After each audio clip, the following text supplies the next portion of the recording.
ओम नमः शिवाय। प्यारे भक्तों, आज रसपान करें फाल्गुन मास कथा अध्याय 18। इस वीडियो में सुने श्री शिव महापुराण की 18वें दिन की पुण्यफल देने वाली कथा। सूत जी बोले, हे महर्षियों, भस्म संपूर्ण मंगलों को देने वाला तथा उत्तम है। उनके दो भेद बताए गए हैं। मैं उन भेदों का वर्णन करता हूँ, आप लोग सावधान होकर सुनिए। एक को महाभस्म जानना चाहिए और दूसरे को स्वल्प भस्म। महाभस्म के भी अनेक भेद है। वह 3 प्रकार का कहा गया है: स्रोत, स्मार्थ और लौकिक। स्वल्प भस्म के भी बहुत से भेदों का वर्णन किया गया है। स्रोत और स्मार्थ भस्म को केवल बीजों के ही उपयोग में आने के योग कहा गया है। तीसरा जो लौकिक भस्म है, वह अन्य लोकों की भी उपयोग में आ सकता है।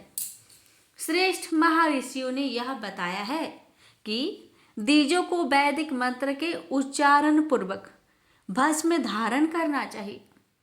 दूसरे लोगों के लिए बिना मंत्र के ही केवल धारण करने का विधान है। जले हुए गोबर से उत्पन्न होने वाला भस्म आग्नेय कहलाता है। हे महामुनि, वह भी त्रिपुंड का द्रव है। ऐसा कहा गया है, अग्निहोत्र से उत्पन्न हुआ भस्म का भी मनीषी पुरुषों को संग्रह करना चाहिए। अन्य यज्ञ से प्रकट हुआ भस्म भी त्रिपुंड धारण के काम में आ सकता है। जाबालोपनिषद में आए हुए अग्नि इत्यादि 7 मंत्रों द्वारा जल मिश्रित भस्म से धूलन विभिन्न अंगों में मर्दन या लेपन करना चाहिए। महर्षि जाबालिनी ने सभी वर्णों और आश्रमों के लिए मंत्र से या बिना मंत्र के भी आदरपूर्वक भस्म से त्रिपुंड लगाने की आवश्यकता बताई है। समस्त अंगों में सजल भस्म को मलना अथवा विभिन्न अंगों में तिरछा त्रिपुंड लगाना, इन कार्य को मोक्षार्थी पुरुष परमादशे भी ना छोड़े, ऐसा श्रुति का आदेश है। भगवान शिव और विष्णु ने भी त्रियक त्रिपुंड धारण किया है। अन्य देवियों सहित भगवती उमा और लक्ष्मी देवी ने भी वाणी द्वारा इसकी प्रशंसा की है। ब्राह्मणों, क्षत्रियों, वैश्यों, शूद्रों, वर्ण संस्कारों तथा जाति भ्रष्ट पुरुषों ने भी उद्दुलन एवं त्रिपुंड के रूप में भस्म को धारण किया है। जो लोग श्रद्धा पूर्वक शरीर में भस्म का उद्दोलन, लेप तथा त्रिपुंड धारण करने का आचरण नहीं करते हैं, वह वर्ण आश्रम संविद सदाचारी की कमी है। जिनके द्वारा श्रद्धा पूर्वक शरीर में भस्म लेप और त्रिपुंड धारण का आचरण नहीं किया जाता है, उनकी बिनी मूर्ति करोड़ों जन्मों में भी संसार से संभव नहीं है। जो श्रद्धा पूर्वक शरीर में भस्म लेप और त्रिपुंड धारण का आचरण पालन नहीं करते हैं, उन्हें 100 करोड़ कल्पों में भी शिव का ज्ञान प्राप्त नहीं हो सकता।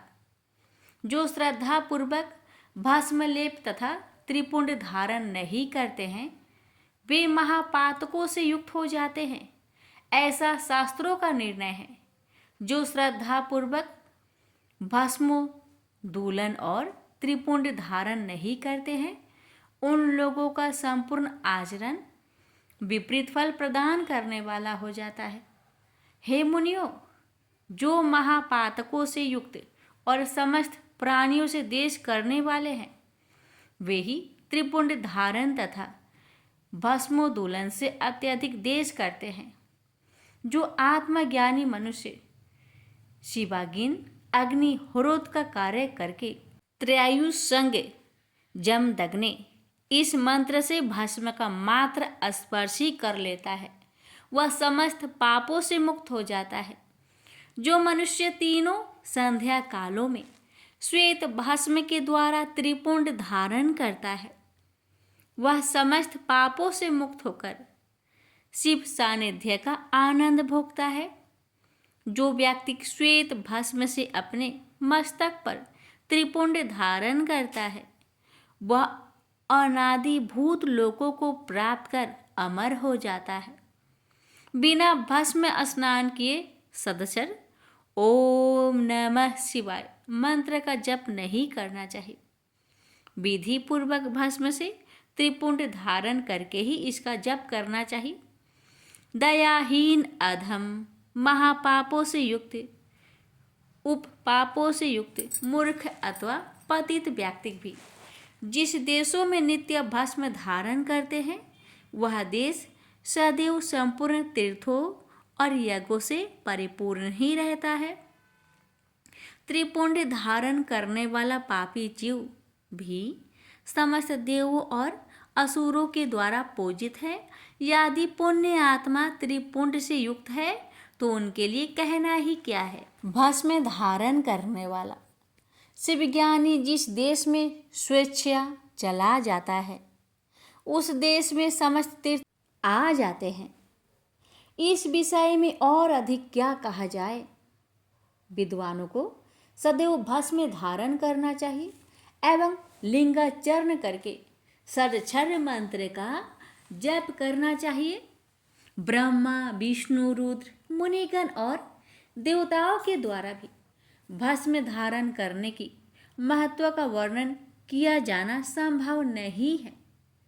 जिसने अपने वर्ण तथा आश्रम धर्म से संबंधित आचार तथा क्रियाएं लुप्त कर दी है, या वो ही त्रिपुंड धारण करता है तो समस्त पापों से मुक्त हो जाता है।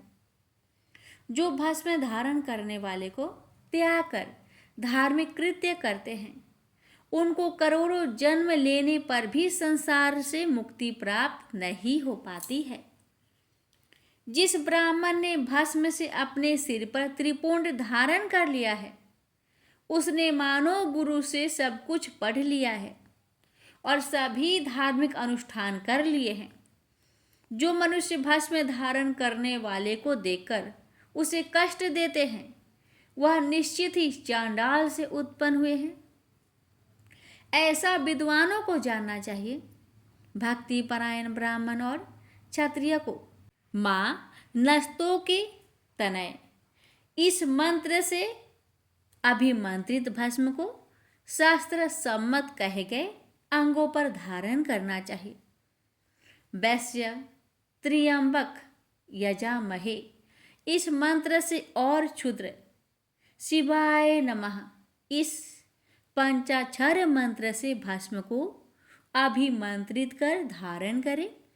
विधवा स्त्रियों के लिए भस्म धारण की विधि क्षुद्रों के समान कही गई है। 5 ब्रह्मादि मंत्रों से अभिमंत्रित भस्म के द्वारा गृहस्थ त्रिपुंड धारण करे। ब्रह्मचारी त्र्यंबक यजामहे इस मंत्र से भस्म को अभिमंत्रित करके और वानप्रस्थी अघोरे भयोत इस मंत्र से भस्म को अभिमंत्रित करके त्रिपुंड धारण करे।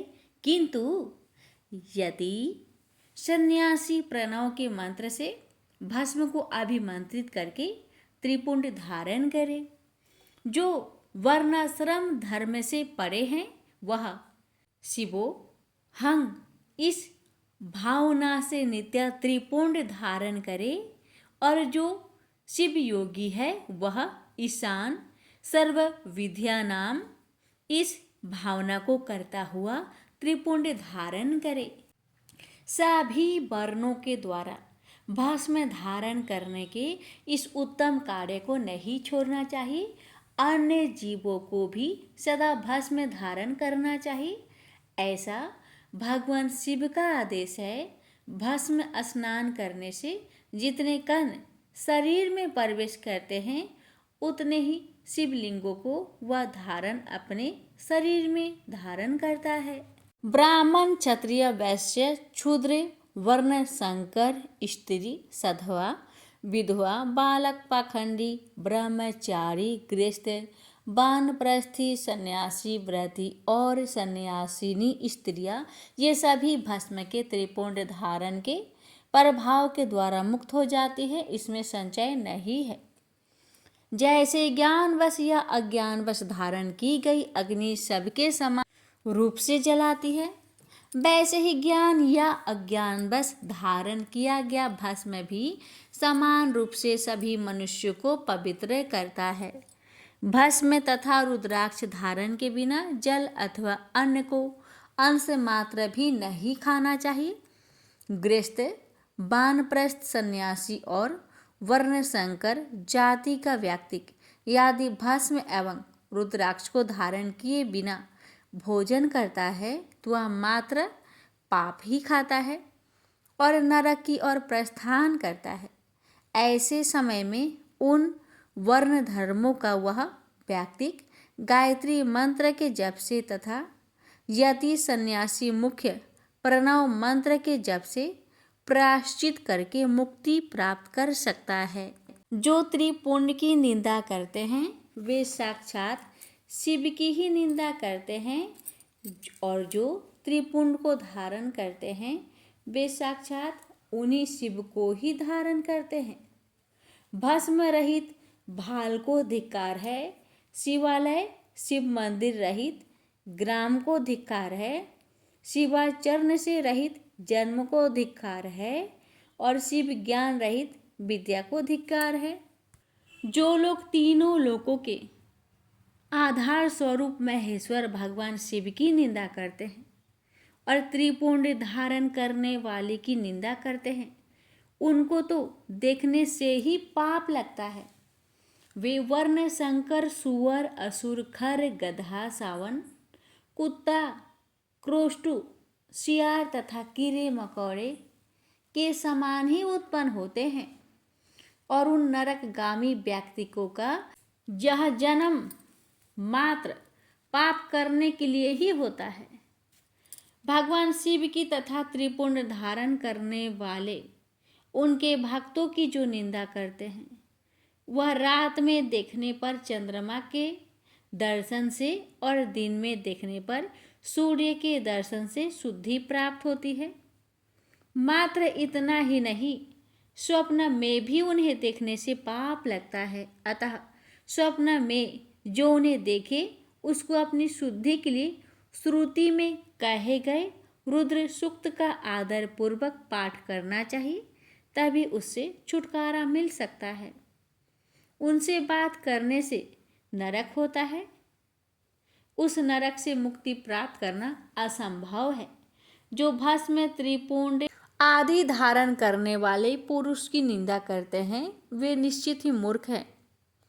हे मुने, तांत्रिक, ऊर्ध्व त्रिपुंड धारण करने वाले तथा तपाए हुए चक्र आदि चिन्हों को धारण करने वाले इस शिव यज्ञ के अधिकारी नहीं है। वे इस यज्ञ से बहिष्कृत हैं। बृहज्जाबालोपनिषद में कहे गए हैं कि लोग ही उस यज्ञ में अधिकारी हैं। प्रयत्न पूर्वक उन्हें शिव यज्ञ के कार्य में सम्मिलित करना चाहिए। उन्हें भस्म लगाना चाहिए। विभूति का चंदन से या चंदन में विभूति का मिश्रण कर बनाए गए मिश्रित भस्म से मस्तक पर त्रिपुंड धारण करना चाहिए। कुछ भी हो, मस्तक पर विभूति धारण करना आवश्यक है। यदि बुद्धि नहीं है तो भी यह करना सदा लोगों के लिए ही आवश्यकता ही है। ब्रह्मचारिणी, सधवा तथा विधवा स्त्रियों और ब्रह्मादि द्विजों को केश प्रयत्न भस्म धारण करना चाहिए। इसी प्रकार ब्रह्मचार्य आदि आश्रम वालों को भी स्वच्छ विभूति धारण करना उचित है, क्योंकि विभूति मोक्ष देने वाली और समस्त पापों का नाश करने वाली है। जो भस्म द्वारा विधि पूर्वक त्रिपुंड धारण करता है वह ब्रह्म हत्या आदि महापातक समूहों और उच्छिष्ट आनंदी भक्षण उपपातकों से मुक्त हो जाता है। ब्रह्मचारी, गृहस्थ, वानप्रस्थी और सन्यासी, ये चारों आश्रम ब्राह्मण, क्षत्रिय, वैश्य, शूद्र तथा अन्य वर्ण संकर, ये चारों वर्ण और उपवर्ण के लोग, पतित अथवा नीच मनुष्य भी विधि पूर्वक शरीर पर भस्म, उदल, धूलन और त्रिपुंड धारण करके शुद्ध हो जाते हैं, क्योंकि सम्यक रूप से धारण की गई भस्म से तत्काल ही पाप राशि से मुक्ति प्राप्त हो जाती है। भस्म धारण करने वाला व्यक्ति विशेष रूप से स्त्री हत्या, गौ हत्या, वीर हत्या और अश्व हत्या आदि पापों से मुक्त हो जाता है। इसमें संचय नहीं है। दूसरे के द्रव का अपहरण, पराई स्त्री का अभिमर्शन, दूसरे की निंदा, पराये खेत का अपहरण, दूसरे को कष्ट देना, फसल और बाग आदि का अपहरण कर घर फूकना, जलाना आदि कर्म, नीचे से गाय, सोना, भैंस, तिल, कंबल, वस्त्र, अन्न, धान्य तथा जल आदि का परिग्रह, दास, मछुआरा, वैश्या, मतंगी, चांडाली, क्षुद्रा, नटी, रजवाला कन्या और विधवा स्त्रियों से मिथुन, मांस, चर्म, रस तथा नम का विक्रय, पैशून्य, चुगली और अस्पष्ट बात, असत्य गवाही आदि देना। इस प्रकार से अन्य असंख्य विभिन्न प्रकार के पाप त्रिपुंड धारण करने के प्रभाव से तत्काल ही नष्ट हो जाते हैं। भगवान शिव के द्रव का अपहरण और जहाँ कहीं शिव की निंदा करने वाला तथा शिव के भक्तों की निंदा करने वाला व्यक्ति प्रायश्चित करने पर भी शुद्ध नहीं होता है। जिसने शरीर पर रुद्राक्ष और मस्तक पर त्रिपुंड धारण किया है, ऐसा मनुष्य यदि चंडाल भी है तो भी वह सभी वर्णों में श्रेष्ठम और साम पूज्य है।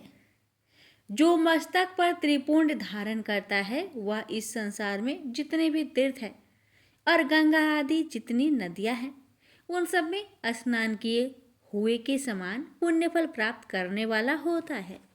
पंचाक्षर मंत्र से लेकर 7 करोड़ महामंत्र और अन्य करोड़ों मंत्र शिव केवल को प्रदान करने वाले होते हैं।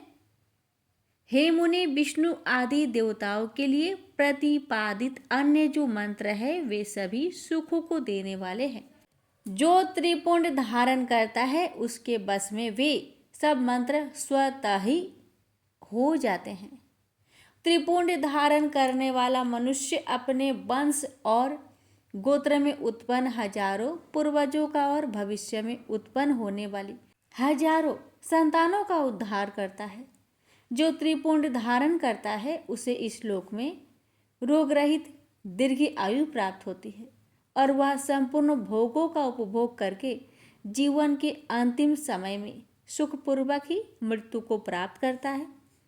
वह मृत्यु के पश्चात अनिमा, महिमा आदि 8 ऐश्वर्य और सद्गुणों से युक्त दिव्य शरीर वाले शिव को प्राप्त करता है और दिव्य लोक के देवों से सेवित दिव्य विमान पर चढ़कर शिवलोक को जाता है।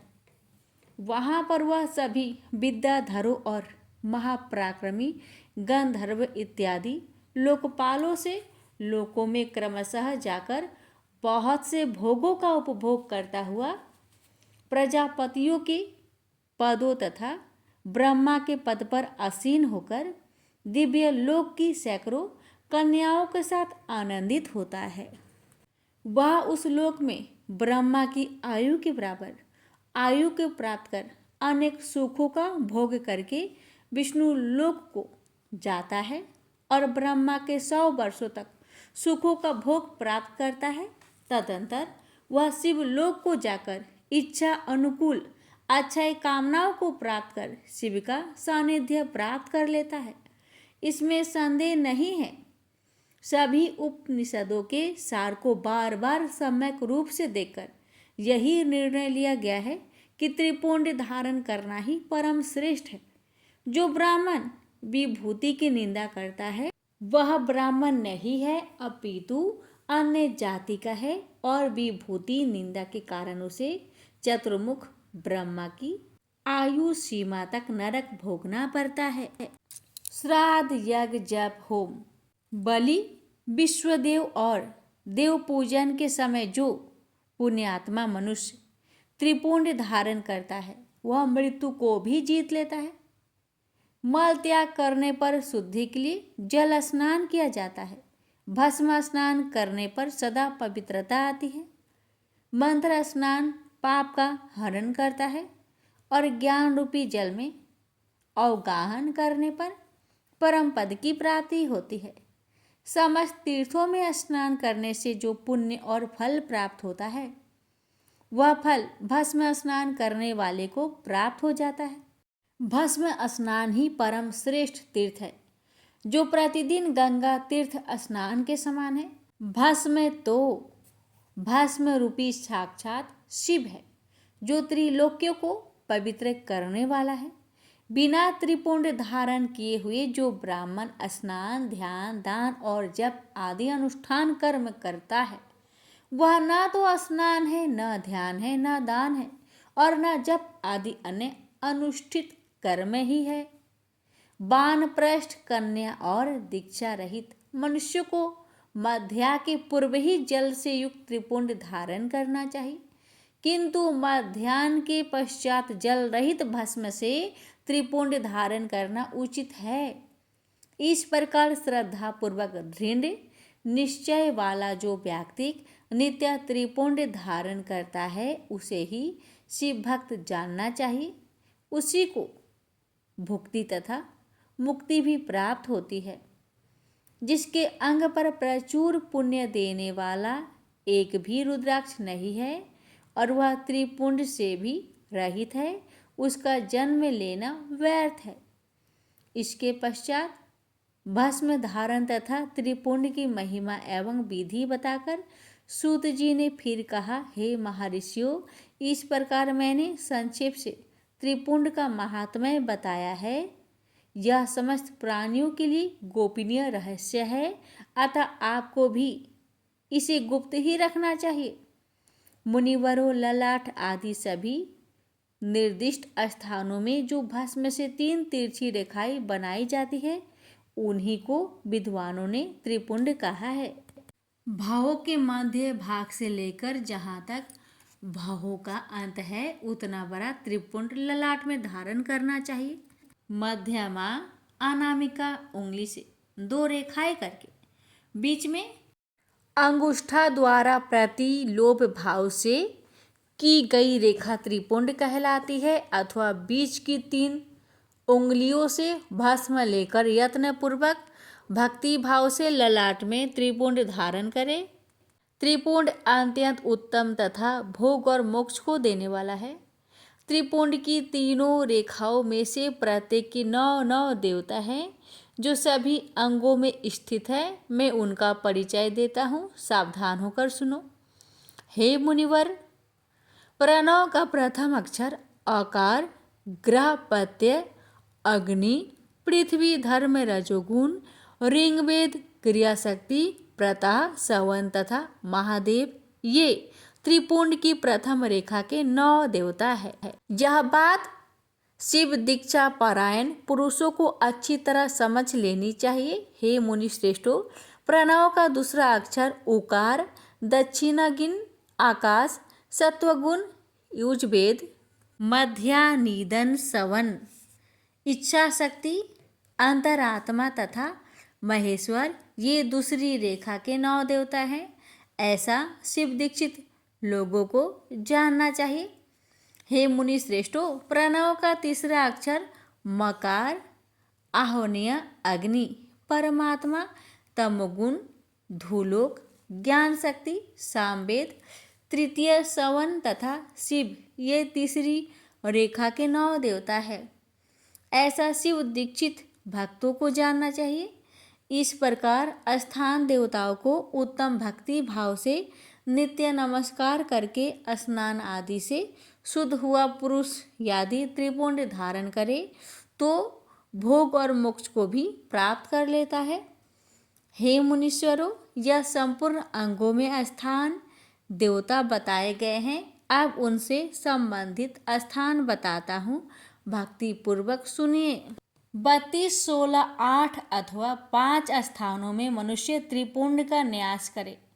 मस्तक, ललाट, दोनों कान, दोनों नेत्र, दोनों नासिका, मुख, कंठ, दोनों हाथ, दोनों कोहनी, दोनों कलाई, हृदय, दोनों पार्श्व भाग, नाभि, दोनों अंडकोश, दोनों उरु, दोनों गुल्फ, दोनों घुटने, दोनों पिंडली और दोनों पैर। ये 32 उत्तम स्थान हैं। इनमें क्रमशः अग्नि, जल, पृथ्वी, वायु, 10 दिक् प्रदेश, 10 दिक्पाल तथा 8 वसुओं का निवास है। धराधर, ध्रुव, सोम, आप, अनिल, अनल, पर्यूष और प्रभास, ये 8 वसु कहे गए हैं। इन सब का नाम मात्र लेकर इनके स्थानों में विद्वान पुरुष त्रिपुंड धारण करे अथवा एकाग्रचित होकर 16 स्थानों में ही त्रिपुंड धारण करे। मस्तक, ललाट, कंठ, दोनों कंधों, दोनों भुजाएं, दोनों कोहनियाँ तथा दोनों कलाइयों में, हृदय में, नाभि में, दोनों पसलियों में तथा पृष्ठभाग में त्रिपुंड लगाकर वहाँ दोनों अश्विन कुमारों शिव, शक्ति, रुद्र, ईश तथा नारद का और बामा आदि 9 शक्तियों का पूजन करें। ये सब मिलकर 16 देवता है। अश्विन कुमार युगल कहे गए हैं। ना सत्य और दस्त्र अथवा मस्तक, केश, दोनों कान, मुख, दोनों भुजा, हृदय, नाभि, दोनों उरु, दोनों जानु, दोनों पैर और पृष्ठभाग, इन 16 स्थानों में 16 त्रिपुंड का न्यास करें। मस्तक में शिव, केशों में चंद्रमा, दोनों कानों में रुद्र और ब्रह्मा, मुख में विघ्नराज गणेश, दोनों भुजाओं में विष्णु और लक्ष्मी, हृदय में शंभु, नाभि में प्रजापति, दोनों उरुओं में नाग और नाग कन्याएं, दोनों घुटनों में ऋषि कन्याएं, दोनों पैरों में समुद्र तथा विशाल पृष्ठ भाग में संपूर्ण तीर्थ देवता रूप से विराजमान है। इस प्रकार 16 स्थानों का परिचय दिया गया है। अब 8 स्थान बताए जा रहे हैं। गुहा स्थान, ललाट, परम उत्तम, कर्णयुगल, दोनों कंधे, हृदय और नाभि, ये 8 स्थान हैं। इनमें ब्रह्मा तथा सप्तऋषि, ये 8 देवता बताए गए हैं।